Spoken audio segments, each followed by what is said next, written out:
শালা হারামখোর। এই ফকিনের বাচ্চা, তোর কাছে আমার শিখতে হবে নাকি কোনটা হালাল কোনটা হারাম?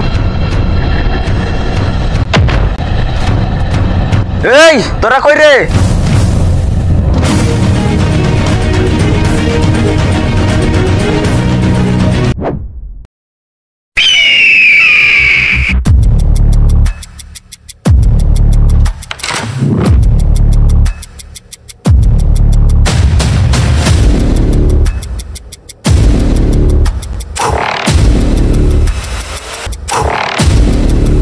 ভাইয়া কেমন আছো, কি করতেছো?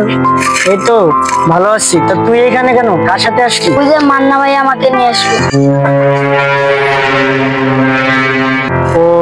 ও নিয়ে এসেছে তোকে? পড়াশোনা তো কেমন চলছে, ঠিক মতো চলছে? হ্যাঁ ভালোই চলছে।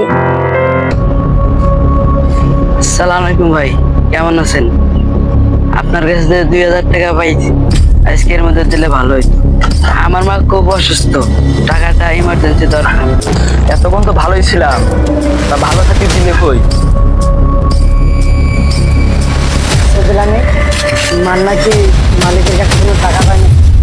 টাকা চাইতেছে দেখি। হ্যাঁ ওই টাকার জন্যই চলতেছে। মান্না ভাইয়ের মা খুব অসুস্থ, টাকাটা মান্না ভাইয়ের খুব দরকার। আসে যখন চা নাস্তা খেয়ে চলে যা। এ ফকিন্নি, নিচে বস, তোর জন্য এসি আর না। আবির এইদিকে আসো, ওই ফকিন্নির জন্য কিছু চা নাস্তার ব্যবস্থা করো। ভাই আমি চা বিস্কুট খাইতে আসিনি, আমার মা অনেক অসুস্থ, টাকাটা দেন আমি চলে যাই। টাকা আজকেও হবে না। ভাই টাকাটা দিয়ে দেন, আমার মা খুব সিরিয়াস অবস্থা, টাকাটা না দিলে আমার মা মারা যেত। এত বাহানা করে কোনো লাভ হবে না, টাকা আজকে হবে না, টাকা দেওয়া অনেক দেরি আছে। ভাই একটু বোঝার চেষ্টা করুন, আমার মা খুবই অসুস্থ। ইসরে আল্লাহ, আমার মাথাটা পুরাটা নষ্ট করে দিল। আবির, এই শালারে ভাটের বাইরে বের করে দাও। শালা আমার মাথাটা পুরা নষ্ট করে দিল, তাড়াতাড়ি বের করো।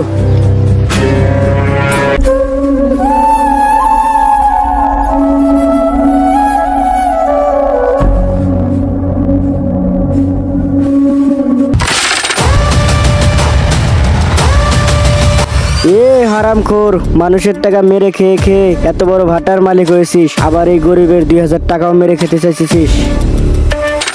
এই আমারই খেয়ে আমারই পরে আমারই মুখের উপর বড় বড় কথা বলিস, তো সাহস তো অনেক বেড়ে গেছে রে।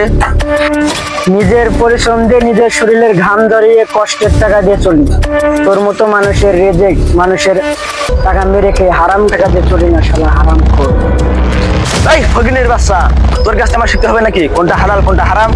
এ হারামখোর, তুই কি বুঝবি কোনটা হালাল আর কোনটা হারাম? তুই তো মানুষের টাকা মেরে খেতে পারলেই নিজেকে অনেক বড় ভাবিস।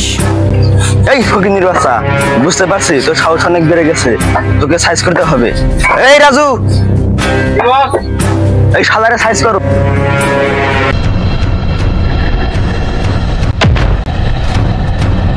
এই তোরা কই রে?